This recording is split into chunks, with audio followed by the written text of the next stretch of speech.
Right then, so let us crack on.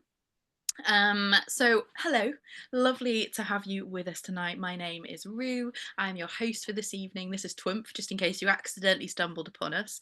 And we are a night of storytelling and poetry where we get to share each other's successes and also in each other's work. We're behind you all the way. We love being together. I am a poet and a storyteller in Newcastle. I've just won the Disabled Poets Prize for 2025, which is very exciting. Oh, wonderful.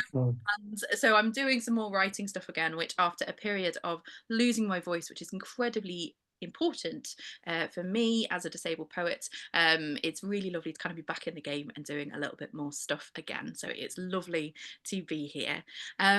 So we are an open mic night by TWOOMPH Poets. We're a collective of female poets in the northeast. We are spread a little bit across Teesside. I'm actually near Newcastle, and we recently became a registered charity. Did you know? So we provide workshops, boot camps, and food for the soul through community and the arts for the women of Teesside. But TWOOMPH is a space for all genders and genres, and we are filled with joy to have you here. So thanks for coming. So we aim to be as accessible as possible. We have recording on for those who are not with us tonight. We have live captioning if you would like it. You just have to switch it on. That should be available to you. And we will be we'll be displaying the performer's face on screen when they come up to the microphone. We will also have their words. So if you're not bothered about seeing the words, that's totally fine. You can make it nice and small and just look at the person's face.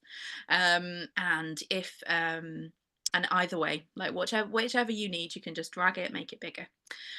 So we usually have a break in the middle for shenanigans, which is a game or some kind of exercise that we do together. You can get involved. You don't have to. There's never any pressure, no consequences if you decide not to. And there's always a comfort break as well. So we'll have a little break in the middle. So as each person comes to the microphone, I'm going to introduce them. I'm just going to quickly double check. I think we have someone here. She Dragon, are you Amanda? Because if you are, it would be great to know because we're missing one and my open micer who originally was going to be opening for us. But we'll start off with Scott if that's okay. I'll introduce Scott and then you can let me know if you are Amanda later on so that you have a second to breathe. Lovely. So let me introduce you to Scott as he comes to the microphone. So Scott's work has been widely published, placed or commended in numerous competitions in the UK and Ireland and shortlisted in the Bridport, Fish, Plough, Aesthetica and Troubadour prizes. His second collection, Maria, was published by Abbott Press in 2023. A third, My Hotel, is forthcoming by Salmon Poetry in 2026. So please go absolutely wild for him as he comes to the microphone.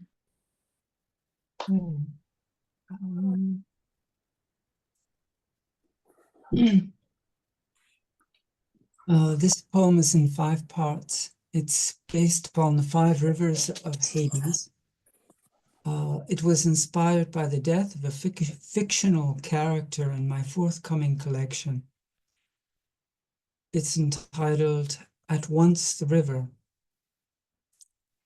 1. Lethe, River of Oblivion. When her ragged breath became a sigh, we entered, incandescent. 2 bodies cut flat, dark water, warm, embracing each pore.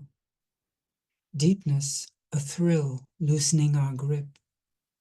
I touched her hand. It stained my own. Twilight color, she said. She spoke in shreds. Eternity filled each lisp and slur. I listened, host and guest, till the river became our savior, and slumber, my lord. 2. Acheron, river of woe. Her hand was ancient as water itself. Ankles, knees, belly, waist. The river swelled to meet her lips. What shadow is this that spills me here? Bitterness dripped from the tips of her hair. She smiled once and then forever. as if meeting a forgotten lover. What shadow is this that links me so? A warmth familiar as a scent remembered, only upon its re-encounter. A breath fleeting, a river sliding, the whole of it beyond her reach, as might an echo in mist.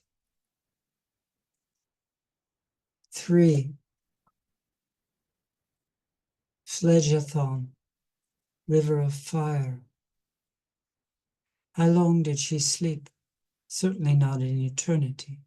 After all, she's here, is she not? As miracles go, a river might turn into a sea of milk. This one's blood and fire howling. She strips to her feet, follows her steps to the river's edge and leaps, eyes raging. Rosie's no different from fire or water. This she knows. 4. Cocytus, river of lamentation. Everything, the room, bed, her hands and thoughts, dissolved in sound, a roar, a storm in a bell jar's grip, and poof, she's ankle deep in tears. The river wails to no avail. She's deaf and only feels a body slip deeper and deeper. The water fills her emptiness and leaves her tender as a newborn nymph. 5. The river Styx. Dusk or dawn, whichever, sun's an abstraction. The ferryman too. There is a bank, and on it she kneels. This is no river. Her thoughts stir like bubbles rising. The morass is thick of them. Each shoulder's a murmur. Kiss your index to feel its presence. No finger, no lips. Breathless comes the ferryman. Breathless, she steps in. Get back. Thank you. Feel free to Thank you. yourselves going absolutely well for Scott. Thank you so much, Scott, for sharing that. That was such sensual language. Thank you. Oh, beautiful. Oh, wonderful. What a way to start off. So we are missing a couple of our readers this evening, which means that we get to skip to our wonderful Kay Rowan, who is this week our mini spotlight. Now, let me explain a little bit what that is. So we do have our headliners, Matt and Maria, later on, but our mini spotlight is a double slot for anyone with something to shout about. One of the things that we love doing here.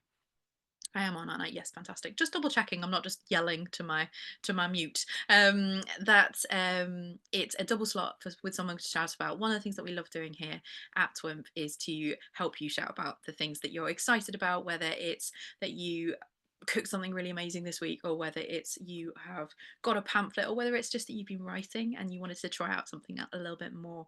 So we are delighted to introduce Kay to you. So let me tell you a little bit about her. So Kay is a free-range artist, writer and performer living and working in the Tees Valley, who seeks the threads of spiritual and philosophical inquiry through sound and movement. In her writing, she celebrates the ordinary and the extraordinary, the individual and the universal, exploring narrative and conversation. She is a member of Tees Women Poets, the Tees Valley Freelancer Network, and has worked with Periplum CIC and Between the Tides Festival. She's been published by Ver Poets, amongst others, and can usually be found hanging around and making a nuisance of herself somewhere on the edges of Teesside and the North Yorkshire moors, between the city and the sea. The kettle's always on. Come in and take the weight off. Take it away, Kay. Yeah, I'm not sure what I'm shouting about. I'm enjoying writing, definitely. Having a bit of break and enjoying this sort of it's a new lease of life over the last year. This first poem is one that I wrote possibly, I think it was around 2022, and it was really the poem that brought me back into writing and made me think, I can start to do this, which then got exploded last year via working with Periplum and doing the boot camp. So I'm sort of feeling like I'm back after about a 30-year break. So this is the artist, and it was written after going on a long walk up in the hills in Gisborough. I don't need those. When I'm walking, I'm also drawing. Lines upon the earth, tracking, tracing. My feet pencil my path to be erased by rain or snow or grazing muzzle of cow or sheep. My best works are those collaborations where others have walked with me or before me or soon will after me. Veering sometimes, a wet season's evolution demands a detour, rerouting with cautious need. Where our feet pass is worn upon the earth. Gentle with time over distant centuries, a mark is made, a track is laid, a line is drawn. Beyond the confines of the page, a drawing is made. It is never fixed, never to be sold, and the artists never paid. So, yeah, I just got really kind of into that idea of wherever we go, we're always leaving a little trace and a little element of ourselves or conversations or something, you know, wherever we act or interact, we have, you know, we change the vibration of it really. And that's a fundamental belief to my work. This one, Frocks. It's a silly one, this one, and I enjoyed writing it, and it's about my connection with sound. I have another hat that I wear as a sound healer. I'm working within Chinese medicine. And this was really written as a bit of silliness in response to the question, who uses the word frocks these days? And I was thinking about why I use it and why I like it. So here we go. I use the word frocks because I like the way it pops. Its little bursts of lightness and sunshine. It's not a dreary dress drooping on the line of my words. It's a sunny day sundress, wild flowers and meadows and birds. It's not the drip-dry confession or subtle strangulation of a robe, which, whether toweling or satin, practicality or passion, always reminds me of French class. A gown, I'll own, is the hour of societal imbalance. It needs redress, and I confess many riches for purchase. I need something more fitting. A frock, perhaps, a simple frock. Something more like a summer smock, no ruches or ruffles, no puff sleeves and bustles. Oh, just give me something that pleases, like clean white chemises. Give me my woman's weeds as a simple flipping frock. And I enjoyed that one. I just enjoyed the language of that and the playing with the language when I was writing with that one. Anybody who knows me is that the chances of seeing me in a frock is it's pretty rare. It's a pretty rare occasion when you see me in a frock, so that gives it a little bit of extra colour. And also, I should say, frocks are not necessarily just women's weeds. They are for everybody and anybody who wants to wear one. And I've done this one here before, I believe, but this is one of my favourite poems of the moment. And I've been doing it quite a lot. When I wrote this one, I Give You the Colour Blue, I was really thinking about the philosophical question of freedom within a constraint. As soon as you name something blue, it cannot be green or yellow or red. It's not a bus, it's not. But within that constraint of blue, there are a multitude of things. And then it went in a direction I wasn't expecting. So this is I Give You the Colour Blue. Yet, when I give you the colour blue, I give you something, an idea, a shape, a taste, a memory perhaps, the sky, the sea, some idle flower, morning glory, love in the mist, forget-me-not. forget-me-not. Someone's eyes. When I give you the colour blue, I give you something. The bird's wing of halcyon days, mussel shells, a flickering jay, veins surfacing beneath the skin, a storage unit, a book cover, front door, a speeding train, the number 63 on Redcar Lane. When I give you the colour blue, I give you Marlena's Angel, Joni's Motel, Tracy's Virgin, Suzanne's Small Thing. I give you Mondays and Savannahs and velvet and suede shoes. I give you the moon, just once in a very one, and thin lines, thin lines. When I give you the colour blue, I give you a uniform, intimidation or security, threat or rescue. These intermittent lights might save you. They might save me. As age creeps across your eyes, I give you the colour blue, and with it different sight. I give it freely as the cataracts that steal your dying vision. In most languages, blue is the last colour to be named. And that little last bit really sort of surprised me when it went down the route of cataracts, which is something that my mum had on top of her Alzheimer's and everything else. So it became quite a personal freedom within a constraint through writing that one. Gathering Wind, this Gathering Yin even. This is an autumn poem. And again, another one of my favorites, but sort of felt right to do it here. It felt like it was time to give it another airing, even though we're no longer in the period of gathering yin, the softer feelings coming in. Spring is the opposite, it's rising yang, from Taoist philosophy, excuse me. So I haven't done this for a while, but we'll give it a go. I gather it like moss or candy floss, this softness that comes in with autumn. Rains fall and fall and fall, rivers raise. The washing has been wet on the line for days. I watch as a white crane flies across metallic skies. Pewter, aluminium, zinc. I think about the present and the future. My stores are full, the grain piled high. The walls are lined with jars and tins. There's fruit and berries, nuts preserved, herbs reserved, hung, bunched and drying. The firewood's been chopped and brought in as logs and tinder and kindling.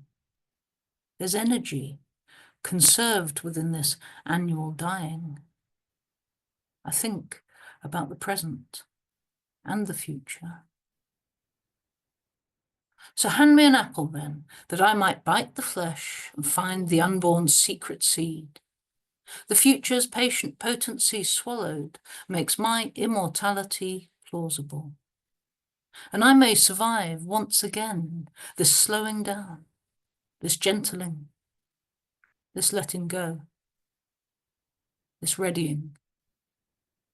I think about the present and the future.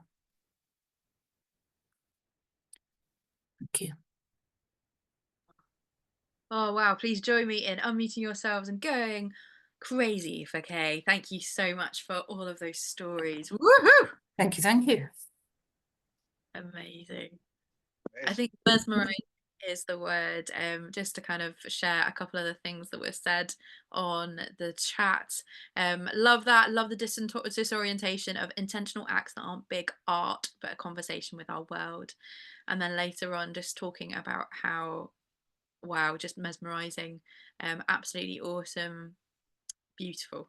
We could have listened for hours, is what is I think the conclusion. So thank you so much, Kay, for sharing that. Really Thank you for having me. Amazing. Fantastic. Okay, thank you so much. Right, next up we have the wonderful Carmen. Let me tell you a little about, oh, sorry. Rude. Rude timer, bad timer. Okay, right. Let me tell you about Carmen. So Carmen is an award-winning published author, playwright, and poet from Saltburn. She's on a quest to tell stories of mythical realism that help us to see the magical in the ordinary. You're in safe hands. Go completely wild. Thank you, Carmen.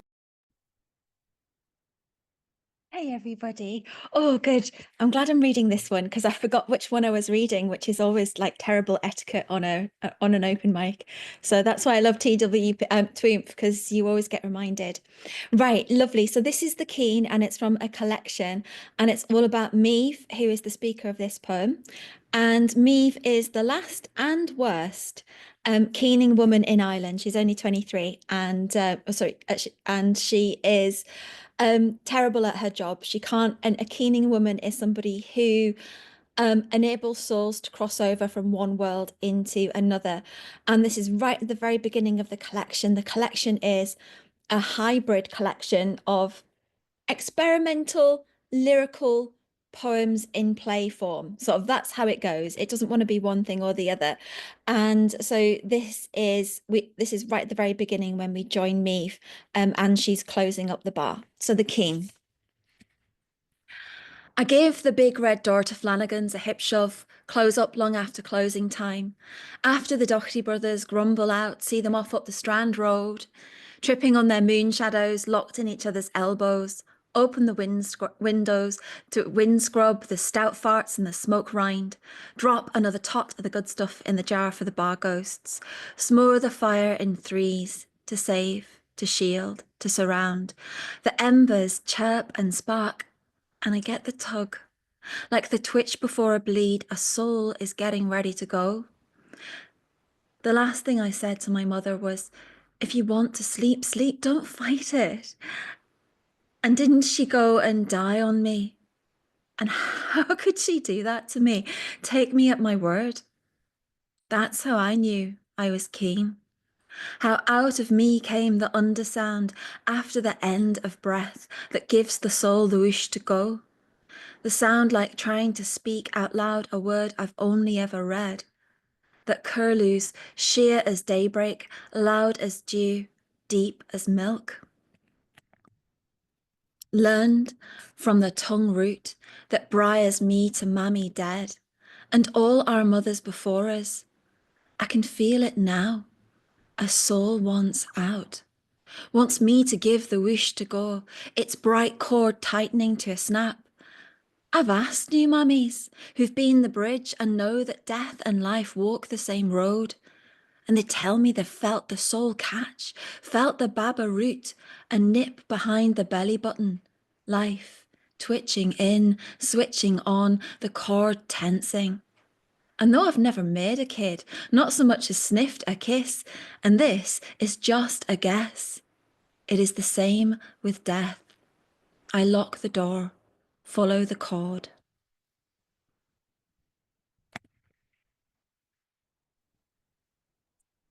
Oh, oof.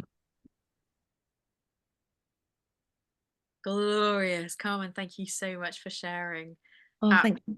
And there are some comments in the chat to share with you as well. Absolutely beautiful. The sound is trying to speak out loud. Wow. Ranj says, that's really hit home for me. I lost my mum 2 years ago. I'm speechless. It's wonderful. So yeah, thank you so much for sharing, Carmen. Really appreciate that. Very powerful stuff. Oh my goodness. Oh, guys, what a night already. Right, let me introduce you to our wonderful next reader, Mel.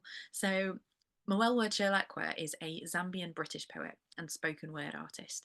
She's a mainstay of Newcastle's spoken word scene, has been a headliner for us, by the way, at TWOOMPH before, so you've probably seen her stuff, absolutely fantastic. She regularly hosts events around the region, including becoming a frequent featured artist on BBC Radio Newcastle. She's passionate about using her voice to raise awareness of racism, misogyny and social injustice. Mel balances heavy topics with a sprinkle of levity and loves to perform. She's headlines at the Baltic, the Northern Stage, the Lindisfarne Festival, Durham Fringe Festival, and many more. Mel has had her poems published in many mediums, including anthologies, magazines, and online journals. Please take it away. Thank you very much. Beautiful stuff, everyone. Glad to be here again. Yeah, as said, I sort of write angry activist political stuff, so sorry in advance. I'm not sure if that sprinkle of levity is in any of these poems, but hopefully you like them anyway. Yeah, and the first one is called Gaslighting. It always starts small, a drop falling to the ground, making a sound as it hits the floor, but gets ignored. She can afford to let it slide, to hide behind it won't happen again.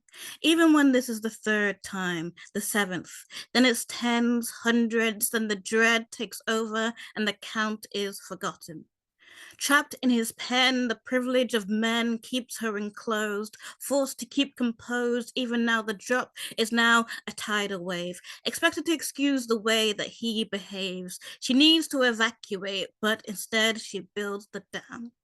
Slamming the door, but the liquid still pours, drowning in the patriarchy.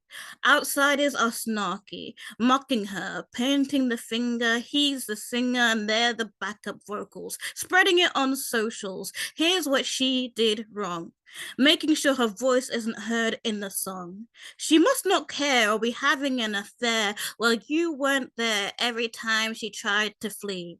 You can't see when she weeps while his tongue flaps so vigorously she thinks it might grow wings. Repeating all the same things, a personal anthem that he sings, featuring all her misdeeds. Feeds her with lies, a match that he strikes and they watch the gas light. Burning her energy, it converts into apology that flies from her mouth so naturally. Almost as if she was born to do it. Almost as if it just fit. A glove knit from the ways we equip men for their actions, for their crimes. He's set free, she serves his time, cleans his grime, tiptoes his line. It's his circus, she's solely the mine. Bending over backwards, she will break her spine, but it's fine. Thank you. This one I wrote after the whole pay cut thing happened, and I was just really angry about it. I've also been sort of suffering from chronic pain, which is why I've not really been too active in the poetry scene lately. So it really hit me hard, and so I wrote this. It's called Pay with Your Life. Capitalism, a catalyst for depression. We spent our lives in recession, never receiving an answer for the question, how many more people need to die? Pay for every time the government lies. They don't care about our cries when pound signs are the only thing they see. We can't pay to flee the country, so we're trapped here. Living in fear, pay to survive, pay to see the next sun rise, play with your life. Pay for school, shelter, security. You're lucky if you can afford all three. The PM could decrease his salary, but chooses to punish people in poverty. Pay for being poor. Pay more each year. Pay for a bed and a bar of soap under abuse. Pay for all the tissues to wipe your tears. It's all unclear, unable to sleep at night. Pay to fight a fucked up system. Pay to resist them. Pay with your life. Pay to go to work, pay to prove your worth, pay to one day buy your own hearse. God forbid you're ever sick or hurt, you'll have to pay for that too. If you have a disability or chronic pain, you might gain benefits. Forced to sit at a table full of food but only given crumbs. Stuck under the government funds, barely able to scrape together funds. They call that benefits. Bullshit. Since when was it right to put a price on human rights? Why pay with your life? Now they're cutting what little they give. The cost to live is too high to pay. Make way for more graves. This is killing us. Pay for their foolishness, for their ignorance. Pay for their lack of empathy. Pay to somehow make them see how many people need this money. Pay for their humanity. Pay with your life. Thank you. This is the last one I read today. It sort of encompasses everything I've already said, and it's called Upside Down. We live in the upside down, where rapists become presidents and no one even blinks since, well, stranger things have happened. A Black man pressed against the floor, crying, "I can't breathe," until he can't anymore. The movement for BLM was picked up again, at least for another few seconds. The boys in blue don't just watch as our streets are painted red, they're the ones holding the brush, waiting to ambush the vulnerable, using a fake paper to warrant a woman murdered. And this is just the tip of the iceberg. Call for help if you want to get handcuffed or accused of not being serious only because you're not lucky enough to be a white male. Risk spending years in jail for being innocent. They'll forge your fingerprints and wash their hands clean with your blood. We live in the upside down, a ghost town of abusers and bigots, and those too scared to fight for justice. I am afraid too. But we can't just do nothing. It's time to flip the scales, resist, create more conflict. They can't kill all of us. Thank you very much, everyone. Amazing. Well, thank you so much. That was a fantastic end to the first half. Thank you, thank you, thank you. Oh, beautiful stuff in the chat. Thank you so much as audience for using that space to communicate and to share what you're thinking. It makes such a difference when you are online together. So thank you, really appreciate that. So what we're going to do now is we're going to have a little break, and we are also going to play a game. So let me explain a little bit more about this time round shenanigans. I'm going to share a poem with you, which I'm going to pop into the chat because I forgot to give it to Humera ahead of time. So it can't be on the screen, but it can be in the chat. So, and I will also read it out loud. So let me explain by sharing this with you. This is Kate Wakeling's Some Other Names for Rain, and you might have come across it before. But she's using something called kennings. So let me just share it with you, and then I'll explain what on earth is going on. Some other names for rain. I call you the eyelash rinser and window pane racer. I call you cloud soup. I call you the tongue tickler, sock seeper, hair hassler and ankle surpriser when paired with a passing car. I call you sky spittle. I call you leaf polisher. I call you the pavement drummer and umbrella summoner. I call you a brigade of micro water bombs having a skirmish with the lawn. I call you the puddle artist who will only draw circles. I call you a sprinkle of ocean far from home.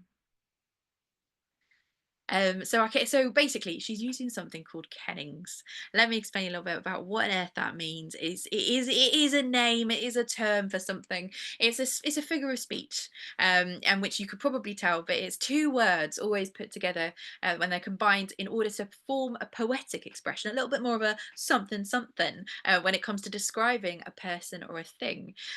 So instead of saying it rained today, when you are using words like the eyelash rinser or window pane racer, cloud soup, tongue tickler, all of these things have a tiny story in them, right? They've got like this moment or flash of experience involved in them, and that's why it's so much fun to use them. So I thought oh, fantastic. We've got some other options of ones that you could go check out in your own time, which is brilliant. So what I would like you to do, your job today, if you would like to do it, is I would like you to use the phrase I call you, and we're going to make a group poem called Some Other Names for Home. So that is the title of our from homey, nope, for home. There we go. My hands don't work very well, so I'm not great at typing. So not some other names for homey, some other names for home. Some other names for home. And what I would like you to do, your job, should you choose to accept it, is to write a couple of lines, and it's I call you a, or I call you something. And I'd like you to think about home and how you might use a 2-word description, or like share a little nugget of something that describes home. Whatever that is like for you, whether it's home now, whether it's home used to be, but when someone says home to you, what does that encapsulate? And it can be really short. Some of those lines are super short, right? I call you sky spittle, I call you leaf polisher. You can do that. You don't have to do any more describing or explaining than that. So I'd like you to write a line or two starting with I call you, and then I'd like you to write that in the chat. You are going to have 10 minutes in which to have a comfort break and to think about that, and we'll come together and share those.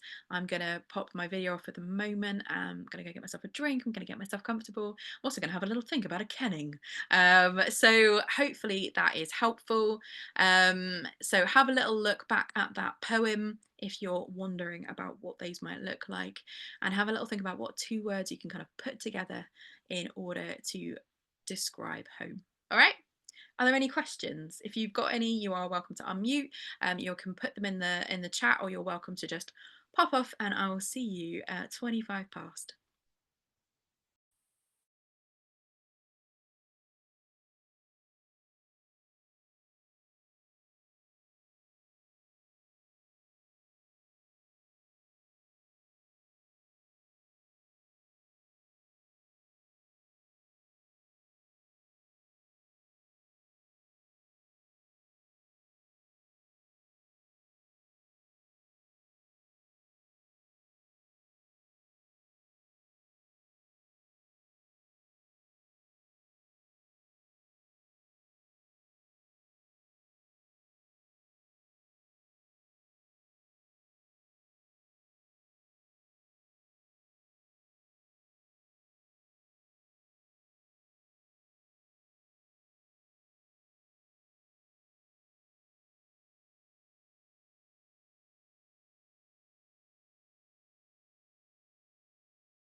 Can you see me properly? I cannot see myself properly. I don't want to use my glasses because my eyes glow. No problem at all, Zainab. We had a word. I remember that from the concert. The Greek gentleman Yarn, what was the name? It's so famous. Yarn, I think. Okay. Yeah, Yeah. renegade. We have a word. Renegade. It means somebody back to homeland. Yeah. I love that word. I love it's from the root of the Greeks. I love words. Makes me so Yes. happy. Renegade. Oh, we've already got some we've got an example. Fantastic. This is great. Got to have a little think about what I want to put down. You can just literally put down one. Canning, you also don't have to do any at all. This isn't you paying your way in order to be at 12. This is just supposed to be a little bit of fun between us. And if we come up with something, that's great. We've come up with some amazing stuff in the past. Shenanigans is always different each time. So sometimes we're playing a game. Sometimes I get you running around your house doing all sorts of things. Or sometimes we're doing something a little bit more like this to kind of stretch your brain a little bit, have a little go. Absolutely love this. So far we've got I call you the comfort blanket, keeper of my identity, a right shit house, sorry. I call you my root, I call you my pod, I call you my Mimu, my piece of me, my ancient piece. I love that. Donna says I call you my scented sanctuary. Pete says I call you safe haven, stranger blocker, luck prover, love prover, bed keeper. Beautiful. Keep them coming, guys. This is lovely. As I said, you can just do two, like absolutely short as anything, or you can do long. Wonderful, whatever you want. Sarah says, my own home. I call you exhale unfold. I call you lavender comfort. I call you colourful chaos. Love it. Fantastic.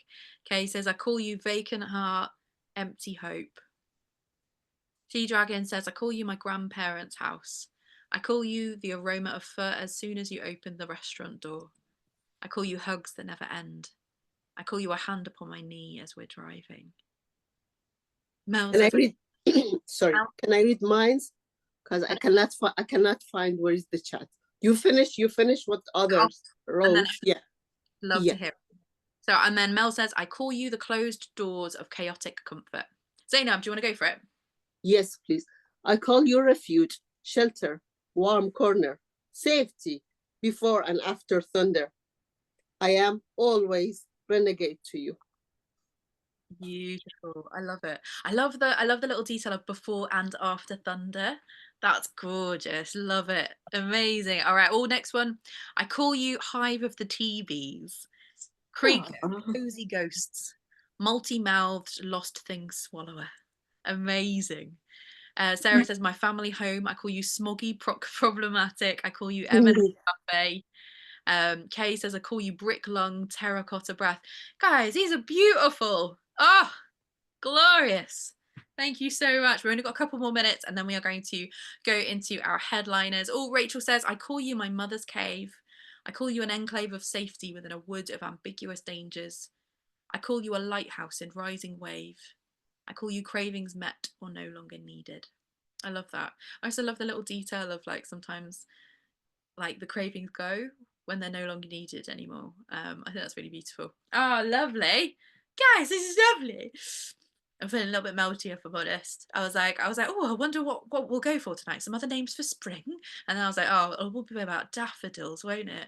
So we went for something a bit more meaningful. I mean, I'm sure you wouldn't have just done daffodils. I'm sure there would have been incredible other things. But I just couldn't take any more daffodils. I just, no, I'm sorry. I've had too much spring. I mean, I haven't. I love spring. Spring makes me so happy. I sound like a grumpy ass.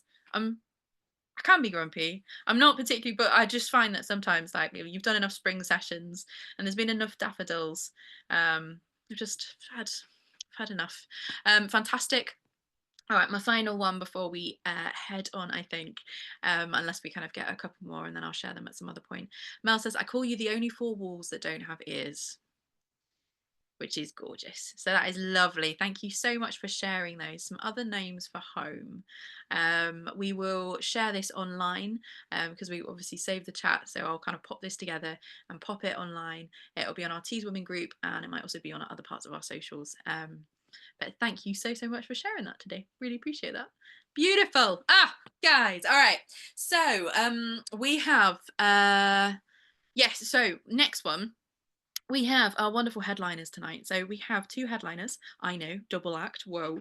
They're going to have slightly shorter sets so that you're not sitting through half an hour of recording. Unfortunately, they couldn't be with us tonight, so we've got recordings. Now, what this means is all of our bandwidth matters when it comes to recordings.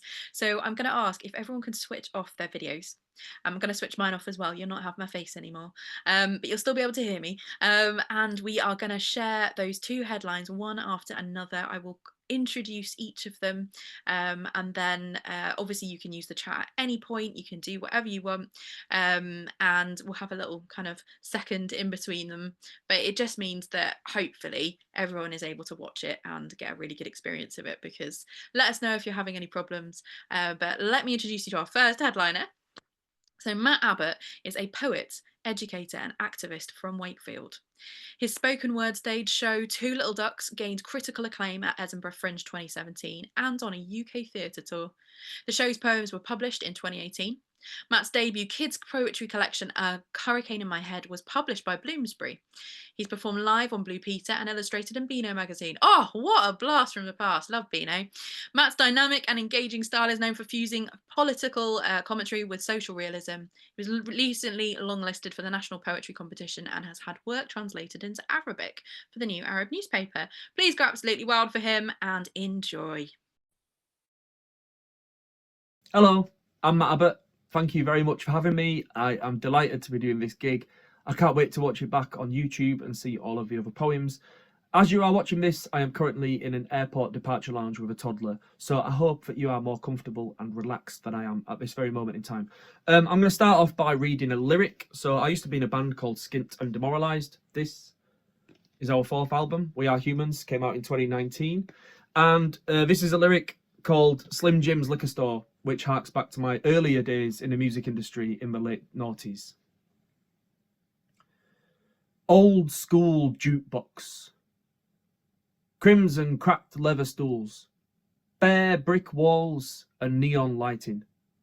Bras on the ceiling exchanged for the fizz. An open door policy to all who like it hard and fast.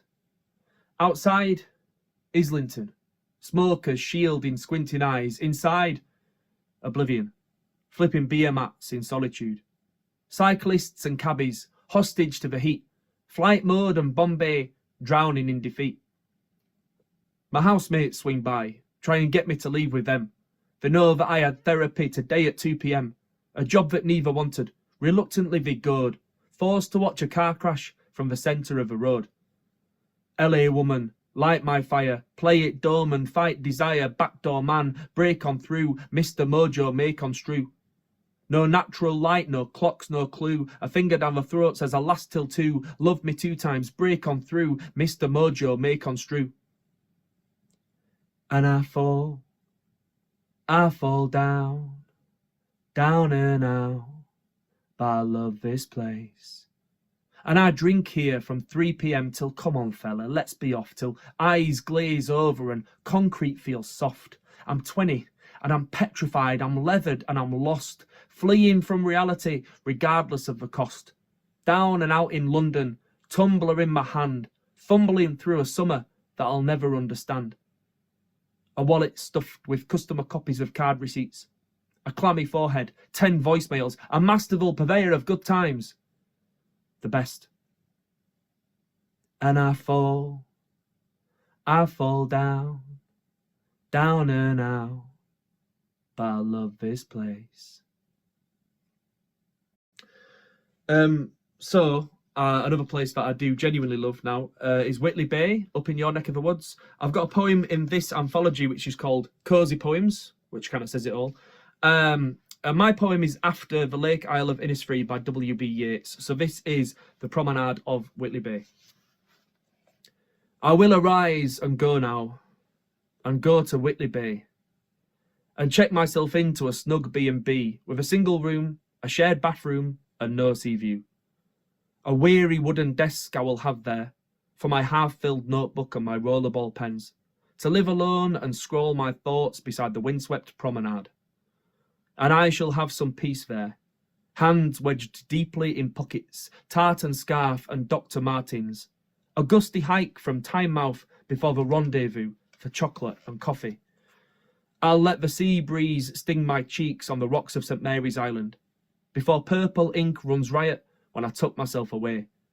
The corner table of a toasty tavern, silent and invisible.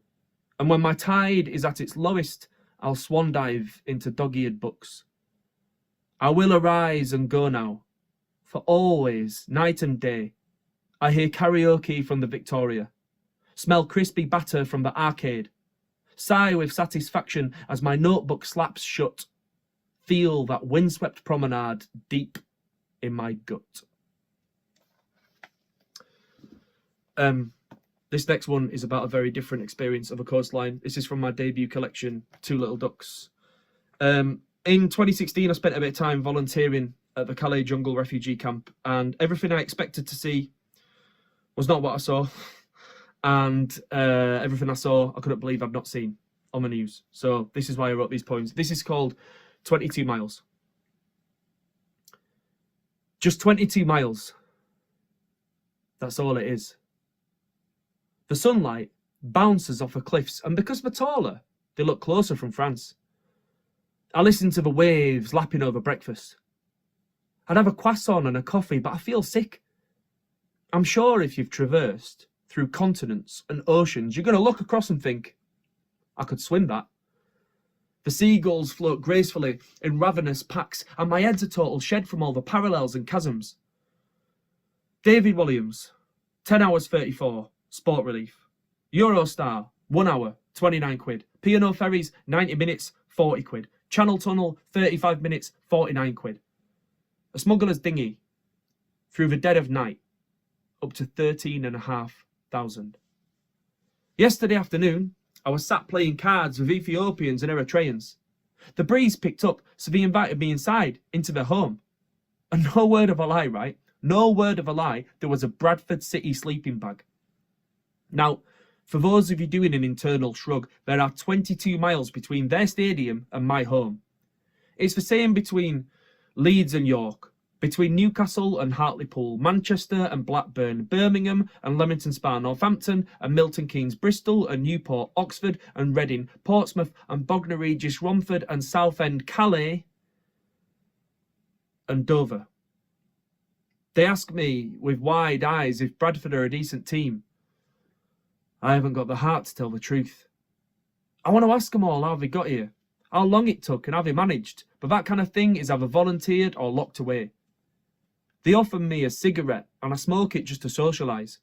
I give them some euros to buy some beers and then Father Christmas. There are people who've walked across deserts, whose drivers were shot in the chest, whose dinghies were sinking and floated ashore, whose bodies were subjected to unspeakable acts. They burp with a beer and cheer with the cards. For a while it feels normal. The universal language of betting and banter, brotherhood forged in the belly of the beast, flags, and our playful affiliation. The lad sat beside me, taps me on my knee, so I lean in and lend him my ear. He asks me, very gently, if I can justify why my country is leaving them here. His question somehow silences the room. Playing cards stripped suddenly of worth. He's not asking me as a journalist or a lawyer, just a fellow human being on this earth. I feel sick again, with shards of sunlight piercing through the roof. They ask me if they're likely to be welcomed in by law, and I haven't got the heart to tell the truth. So earlier I mentioned toddler. Our son is nearly 3 and I've started to write a little bit about becoming a parent, and one of the main things is the seismic shift in identity. So this is a poem called All You Know is Daddy. Our souls smeared in sonographer's jelly, I squeeze Maria's hand until a velvet voice, baby with a heartbeat, and now I am Daddy, and the moody poet promo shots are cave paintings in Atlantis.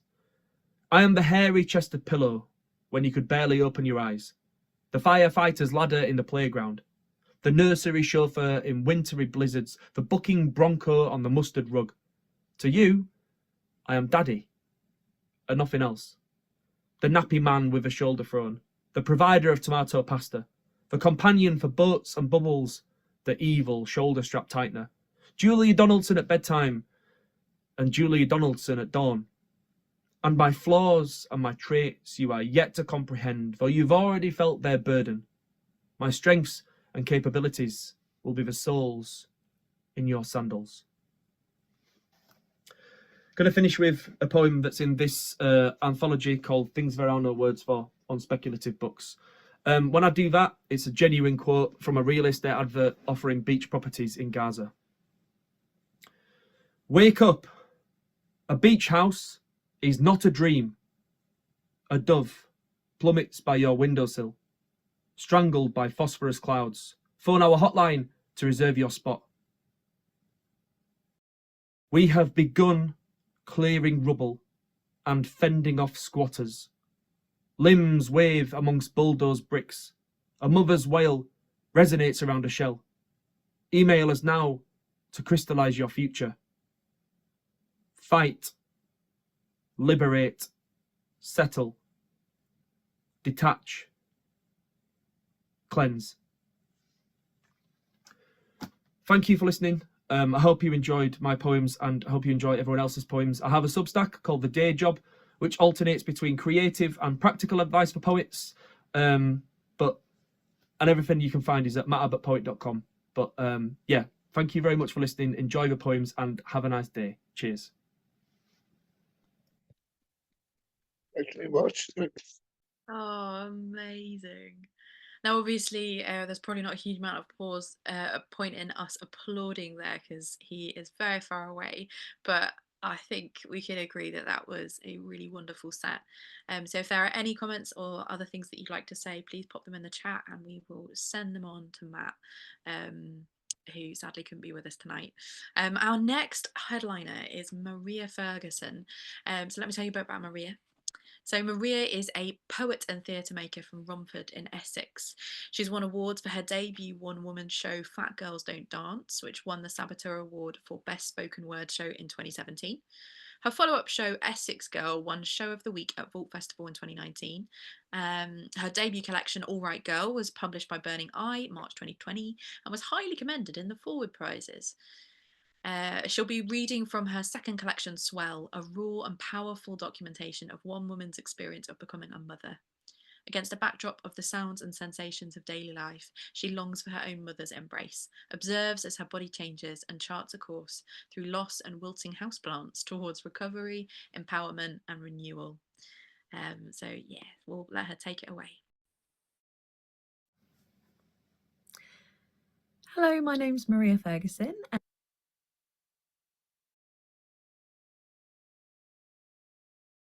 Sorry, give me 2 seconds. I'm going to figure out what's happened there and why it's upside down.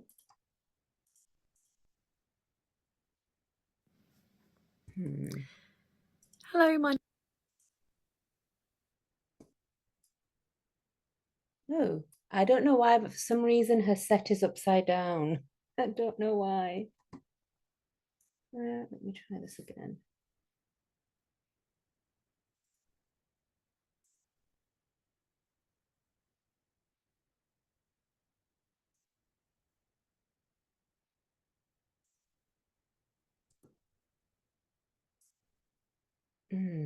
Yeah, sorry about that, everyone. Her set is upside down. I don't know why.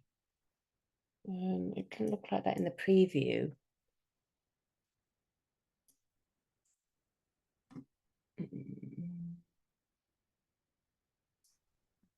Happy to roll with it. Oh, Rue, you're on mute. Rue, you are muted. How long have I been muted for?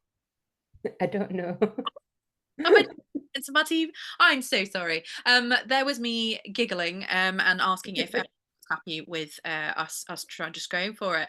No wonder you didn't respond. That makes so much more sense. I'm apologising for being muted. Sorry about that.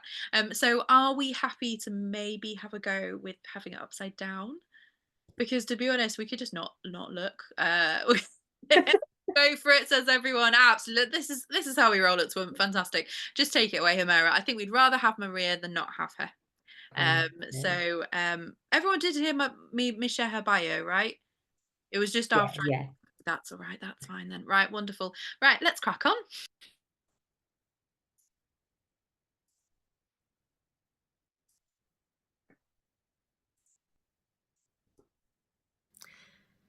Hello, my name's Maria Ferguson. Thank you so much for having me.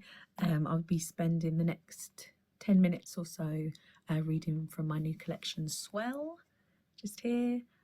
Came out with Penguin this year in January, and I've been really enjoying going around reading from it. So yeah, I'll just tell you a little bit about the book as I go through. The book's split up into 4 sections, and those sections sort of follow one woman's journey into new motherhood, right from the early beginnings of wondering, is this for me? Should I be doing this? All the way through pregnancy, miscarriage, pregnancy after loss, birth, and the first year-ish of parenting. So it's a light read.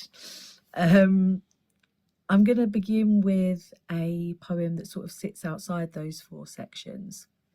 It's the very first poem in the collection, and it's a sort of prologue into what's to come. It's called Lambing Season. As usual, the cuts of meat hung cocked in the butcher's window. Elderly women came for their sausages, lamb hearts for the dogs. A new coffee shop had opened up on the high street, serving a shamelessly similar menu to the one a few doors down. Never before had I felt such air. The evenings were periwinkle. I was sober, freckled, loved. Every so often, a slight whiff of petrol. I didn't complain. How could I, when the coffee was served with such flourish?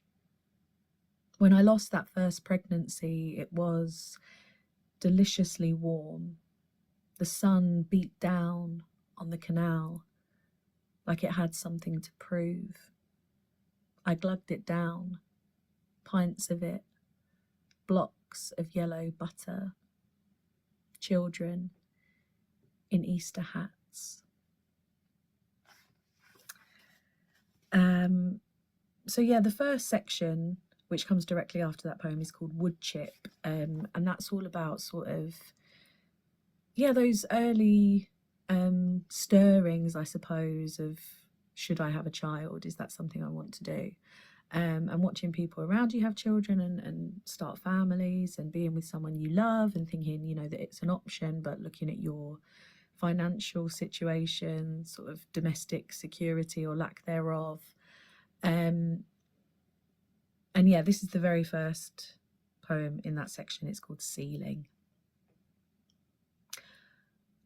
I screamed your name as water gushed through the light fittings. You banged our landlord's door. He lived above, was cooking for his family, complimented the smell of the chicken, said his pasta bake felt boring, that water the whole time pouring. You spoke to him about guttering. I imagined myself as your wife, cooking for you in a house in the country, a garden, a gate, a ceiling that would hold.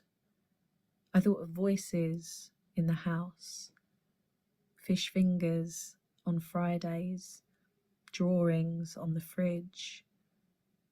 The rain eased to a gentle tap. You mopped, I finished, forgot the stuffing. Some days I want you to come inside me, just to see what happens.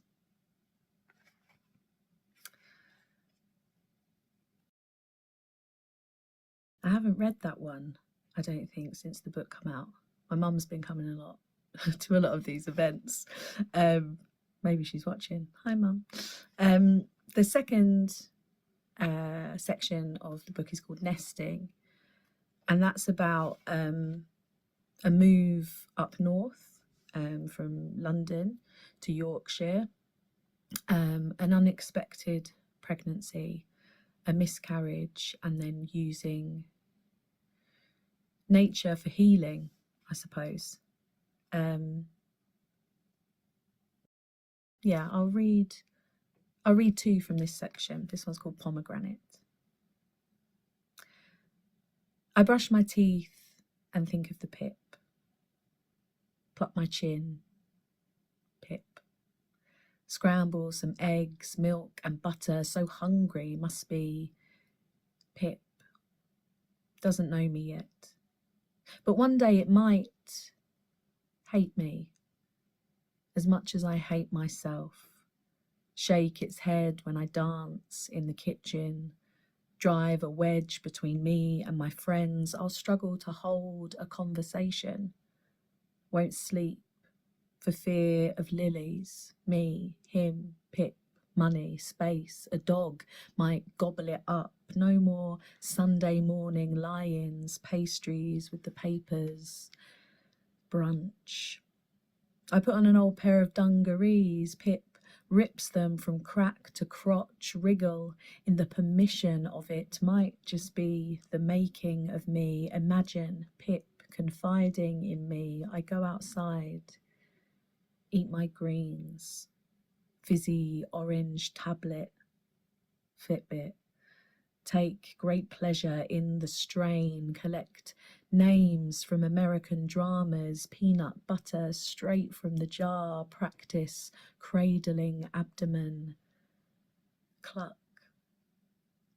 Thinking what colour to paint the lounge, an unmistakable twinge, cracks my insides open. On the lino, like an egg, I watch television with my husband, hands in my lap. I didn't get to say goodbye. I barely said hello. The cherry trees in the village only bloom for a few weeks, but that doesn't make it any less special. It doesn't mean it might as well not have happened, or stop me from pausing to pose for a photo in a matching pink tracksuit and show my teeth, which I've always hated, and lift up my arms. It doesn't stop me from smiling every time I pass because they remind me it's spring and that the world is still turning and I should probably call my mum. I held my belly so tenderly, went through colour charts, names, loved the idea of it so hard. I poured my wine down the sink. So that's a bit about nature for healing, Yorkshire, etc. The third section is called Swell, just like the collection, and that's about pregnancy after loss, a full-term pregnancy. And the poem I'd like to share from that is called Full Term. I didn't really enjoy being pregnant until I got to sort of the very end, and that's what this is about, full term. I dig out a pair of dungarees I wouldn't usually wear because they show the curve of my belly. But that's what we want now, isn't it, baby? Push my stomach out a bit further, like when I was 5, imagining this.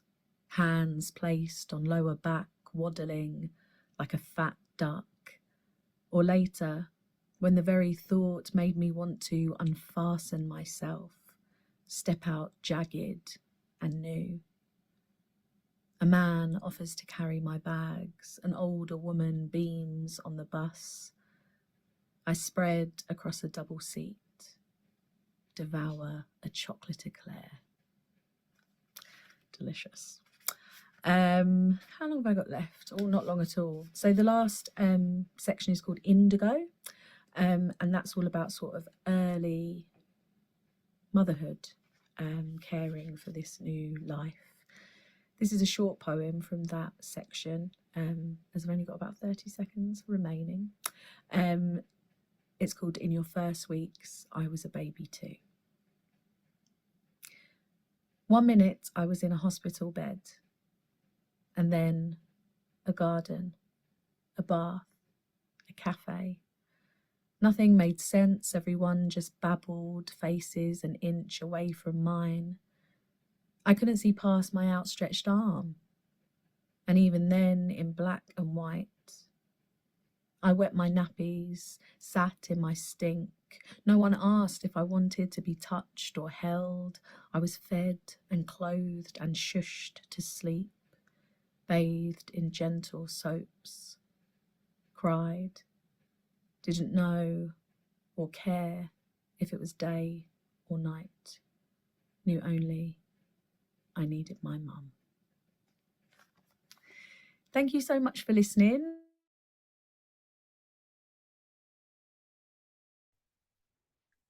Humera, I think you've just muted the last bit. I'm so sorry.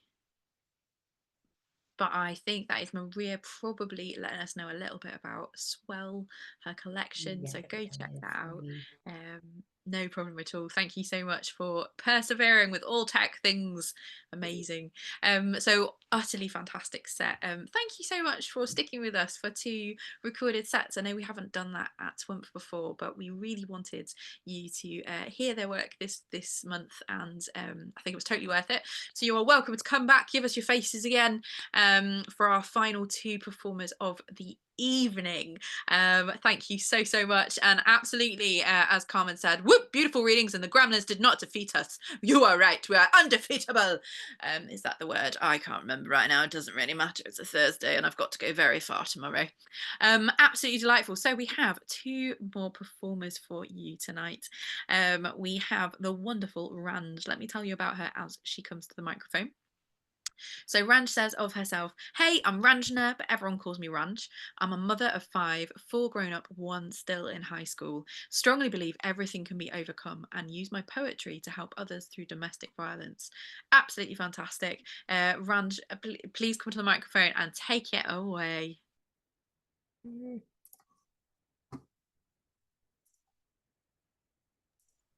Oh, sorry. Ranj, you'll need to pop your video back on, my love, or at least your audio if you are around. If you are not, that is absolutely fine. We can always have our final. We can always have Aaron next if you would like a little bit more time. Aaron, you there? Yeah. Smash. Oh, I just got it working. Ranj, did you say yours isn't working? I just got it working, but I can't get the video up. Right, so Ranj will go next. Aaron, thank you so much for being willing to step in. This is fantastic. Thank you. Wonderful. Take it away, Ranj. Okay, so I'm a nervous reader, but this is the first poem. It's called Rose Tinted Spectacles. I get told again and again to remove my spectacles of rose, to see the harshness of the world, how it comes to blows. But what if I told you I clearly see the injustice, the wars, but I choose to believe? Way back when, before I was born, so many things were allowed, these things leave me torn. You'd think now we're civilized, these things are no more, but I see how you despise the ones who are different from you, the ones who love differently, different skin tones. Maybe listen to the truth. Here's a lesson from history. People stood up, it's why I believe. Many years ago, the horror began, looking for more and more for the greed of man. Let's conquer new places, take what riches we can. Inhabitants of those places, just savages, no right to those lands. So the looting started on the will of a few, whole nations enslaved. Tell me, what would you do? Mothers torn from their babies, taken to new lands. The blood of many is on only a few hands. Yet still, I refuse to take off my spectacles of rose, because I see again and again the believers stand up, even in fear's throes. The world has seen such atrocities, but there's enough good people for change. It's why I believe. When people were enslaved, the good stood up. One man convinced a nation to destroy a religion, the good stood up. A nightclub shot up because of the way people love, the good stood up. So let's stop watching injustice and all stand up. And don't tell me to take off my spectacles of rose.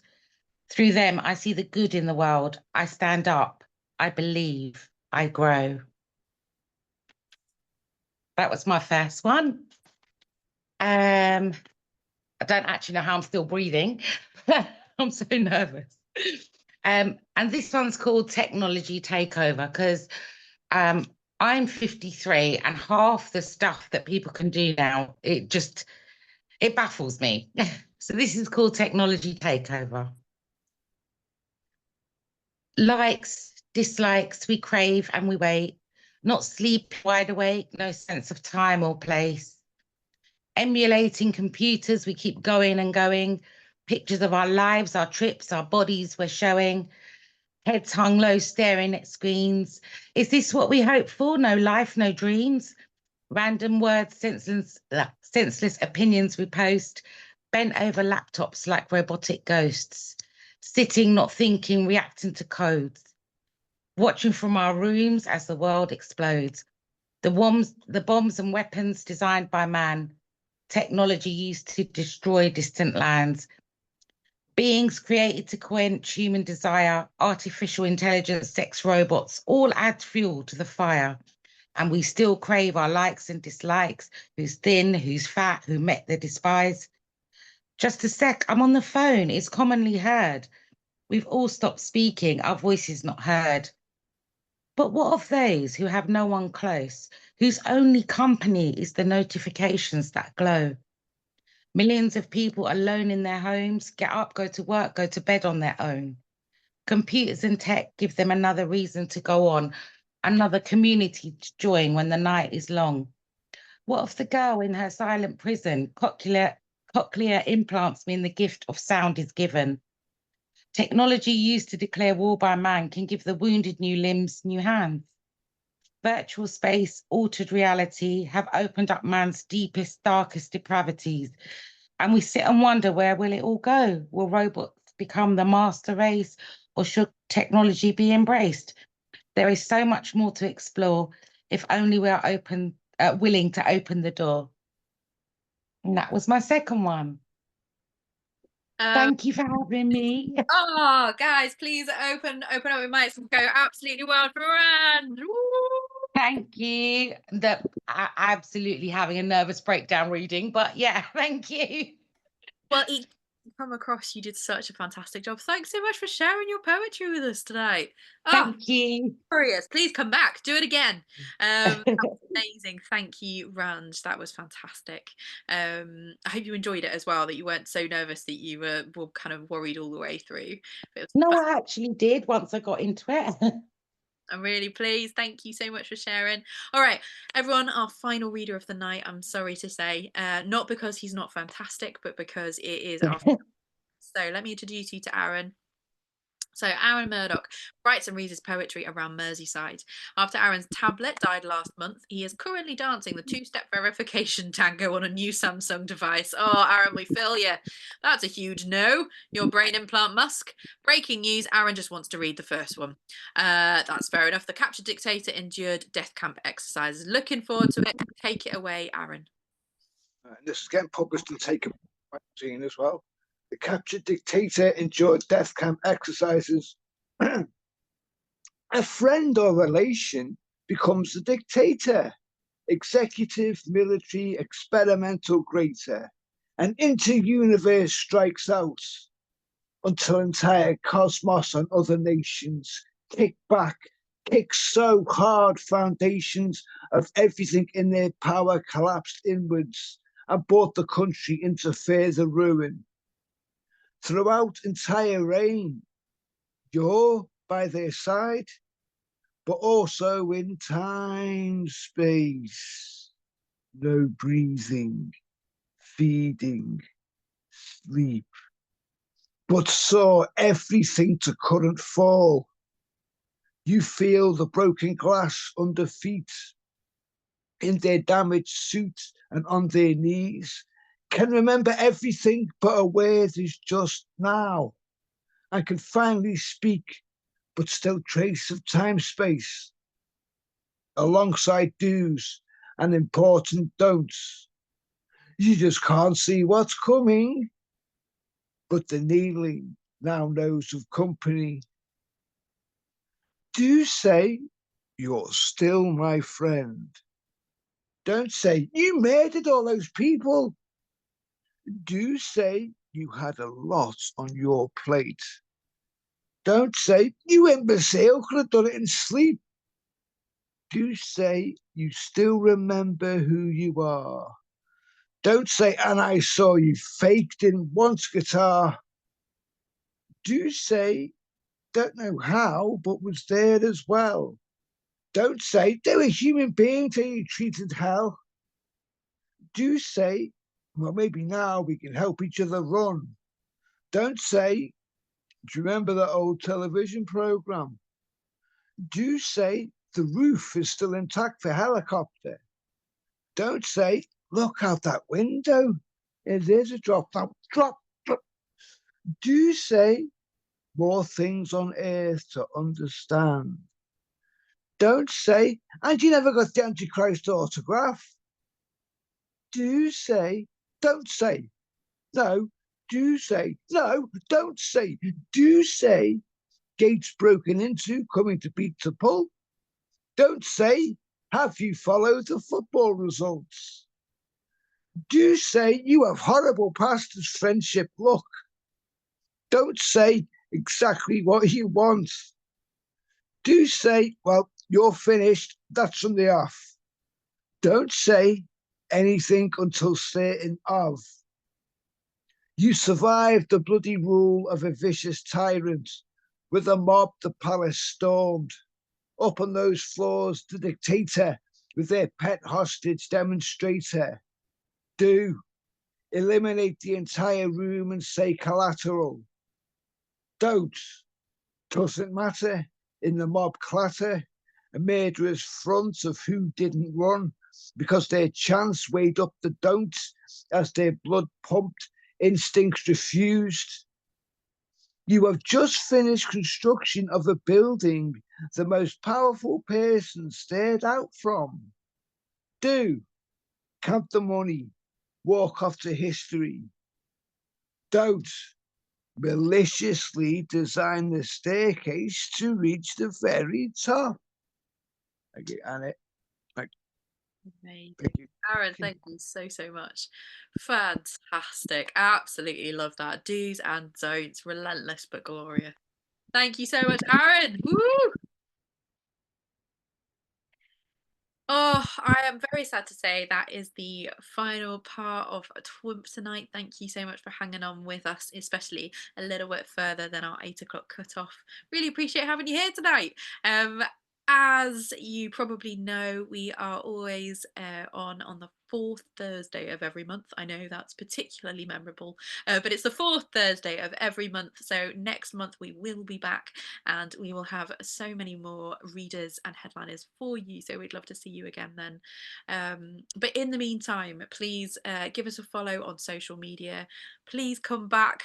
We absolutely love having you, and it is always such a joyous time to spend time with you. So thanks for coming. Have a wonderful rest of your Thursday night.